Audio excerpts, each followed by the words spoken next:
name is Bill Bates. Proud to be the Vice President Investment Officer for Prologis Canada, based here in Toronto.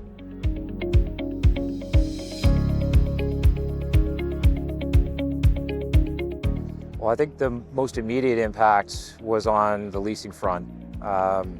Effectively, leasing went to zero in Ontario specifically, based on the automotive sector that was impacted the heaviest. A little bit more insulated in Ontario than, say, Quebec for steel and aluminum, but nonetheless, we're feeling those construction price increases as well as a result of a knock-on impact of tariffs. But seemingly, over the last 60 days, as we get nearer to the end of the year, things are starting to turn around a little bit. So I feel as though the market has really absorbed the tariff impact and really understood it. And now we're getting to a place where we can start talking about, excitingly, leases again.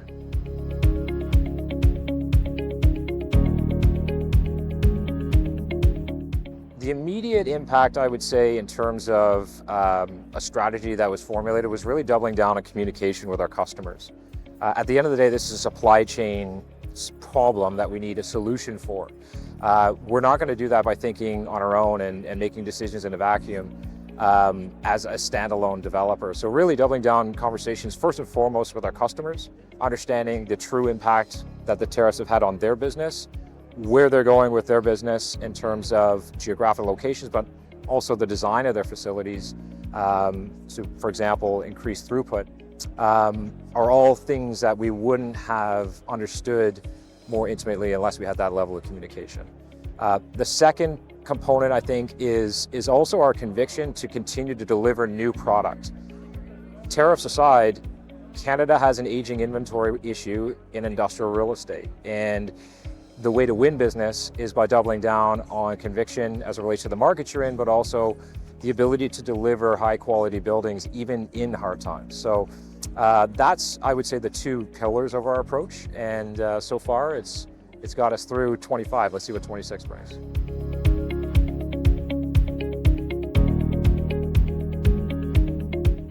That's a big question. Look, I think our customers have more time and they have more choice. And I think the most immediate impact is, really focusing and taking the time to decide what is the right building, what is the right location for you. Versus in the peak COVID era, for example, it was just any building. Literally any facility could be leased at any given time.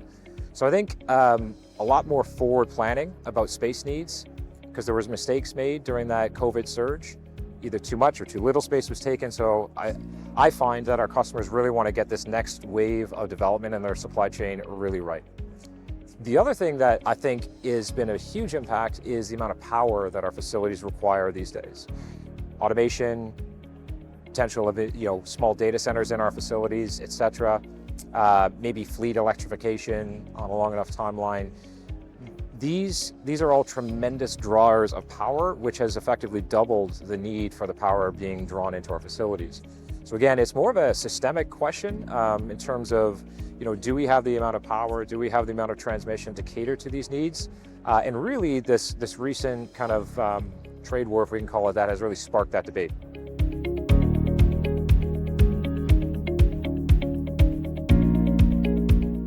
I think in certain areas of the country we are.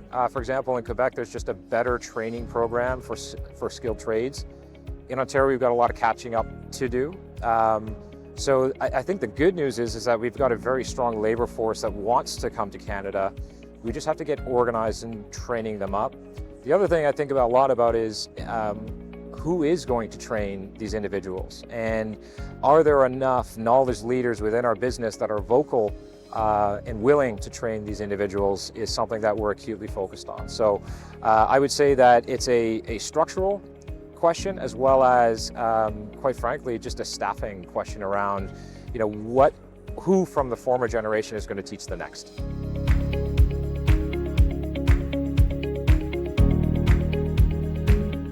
The candid answer is that in Canada, seemingly once we hit about 3 to 5% vacant, we stop building. And historically, we've been a predominant build-to-suit country, which is a function of a couple of things. I think it's embedded conservatism. I also think it's a pretty difficult entitlement regime in our country across the board. So recently we were having a discussion with our panel members around the reforms that we can make to make it easier to develop properties.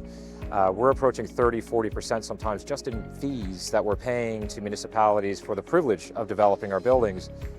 That is getting in the way of a lot of progress. That's getting in the way of a lot of pro-development decisions that are currently not being made, but it's also cost being passed on to, not just on the industrial side, this is cost that's being passed on to homeowners, occupiers of office space, and this is a very costly decision to make these days. So I think those are the key areas that we're focused on.